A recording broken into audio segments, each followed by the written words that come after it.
कुछ कहानियां, जानते हैं, सिर्फ खबर नहीं होती। वो हमारे सिस्टम की उन गहरी खामियों पर एक आईना होती हैं जिन्हें हम अक्सर अनदेखा कर देते हैं। आज हम एक ऐसी ही त्रासदी की परतों को खोलेंगे।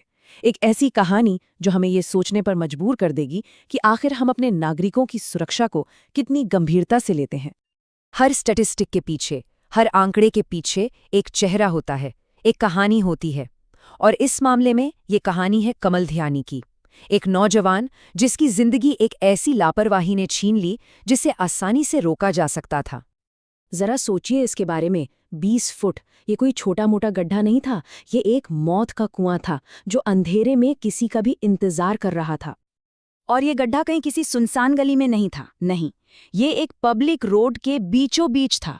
एक ऐसी सड़क जहां से हर रोज हजारों लोग गुजरते हैं, काम पर जाते हैं, घर लौटते हैं। ये दिमाग को सुन्न कर देता है।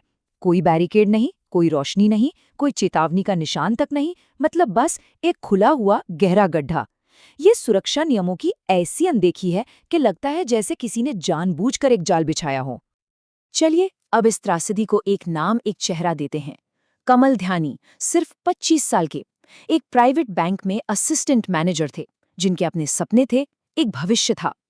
उस रात वो बस अपना काम खत्म करके घर लौट रहे थे, इस बात से बिल्कुल अनजान कि कुछ ही पल में सिस्टम की लापरवाही उनकी जान लेने वाली है। तो चलिए अब इस मामले की गहराई में उतरते हैं और देखते हैं कि यह लापरवाही कितनी गहरी थी, कितनी परतों में लिपटी हुई थी। यह सिर्फ एक इंसान की गलती नहीं थी, ये पूरे के पूरे सिस्टम की नाकामी थी। ये लाइन इस पूरे केस का सार है। गड्ढे को बिना किसी भी सुरक्षा उपाय के खुला छोड़ दिया गया था। ये कोई छोटी मोटी चूक नहीं थी, नहीं, ये सुरक्षा प्रोटोकॉल की सरेआम धज्जियां उड़ाना था। ये एक अपराध है जिसका कोई बहाना हो ही नहीं सकता। और जो बात इस त्रासदी को और भी ज्यादा दर्दनाक और भयानक बना देती है, वो है हादसे के बाद की ये संवेदनहीनता। इस टाइमलाइन को देखिए, ये चौंकाने वाली है। सब कॉन्ट्रैक्टर को रात 12:22 पर पता चल गया था कि हादसा हुआ है, लेकिन उसने ना पुलिस को फोन किया, ना एम्बुलेंस को। कमल 6 घंटे से भी ज्यादा उस अंधेरे गड्ढे में पड़े रहे। क्या उन 6 घंटों में उनकी जान बचाई जा सकती थी? ये सवाल हमेशा चुभता रहेगा। अधिकारियों पर कार्रवाई के लिए इसी शब्द का इस्तेमाल हुआ, प्राइमा फेसी नेग्लिजेंस। इसका सीधा सा मतलब ये है कि लापरवाही इतनी साफ साफ दिख रही थी, इतनी जाहिर थी कि उसे साबित करने के लिए किसी लंबी चौड़ी जांच की जरूरत ही नहीं थी। देखते ही पता चल रहा था कि गुनहगार कौन है। तो आखिर इस पूरी घटना के लिए जिम्मेदार कौन कौन है? चलिए जिम्मेदारी की उस चेन को देखते हैं जो उस रात टूटकर बिखर गई थी। जैसा कि इस चार्ट में साफ है, जिम्मेदारी कई लेवल पर फैली हुई है। सबसे नीचे है सब कॉन्ट्रैक्टर राजेश प्रजापति, जो गिरफ्तार हो चुका है।